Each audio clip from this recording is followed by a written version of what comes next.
ధ్యానించేది 15వ వచనం నుంచి 20వ వచనం వరకు మనము ధ్యానం చేద్దామండి. ఆదికాండము 50వ అధ్యాయము 15వ వచనం నుంచి.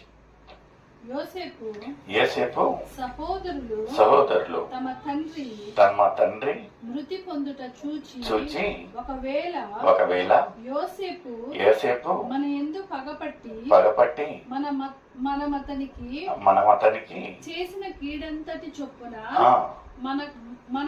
మనకు నిశ్చయముగా కీడు జరిగించునను. ఇక్కడ మనం చూసినట్లయితే ఈ యొక్క సన్నివేశము, యోసేపు వాళ్ళ తండ్రి మరణించిన తర్వాత ఈ యొక్క సహోదరులు ఎవరైతే యోసేపును అక్కడ చిన్న యవన ప్రయాణంలో అతన్ని పగబట్టి ఆయన పైన చేసిన ఒక అన్ని ఆరోపాలు, వాళ్ళను హింసించిన అన్ని వీళ్ళు గుర్తు చేసుకొని ఇప్పుడు ఏమనుకుంటా ఉంటున్నారంటే, ఎప్పుడైతే యోసేపు ఒక ఉన్నత అధికారంలో ఉంటున్నాడు, ఒక ఉన్నత స్థానంలో ఉంటున్నాడు, ఒక అధికారం ఉంటున్నది, ఇప్పుడు మన పరిస్థితులను చూసినట్లయితే ఇతనికి ఒక మంచి ఛాన్స్ దొరికింది, మన పైన పగపట్టి మనకేమన్నా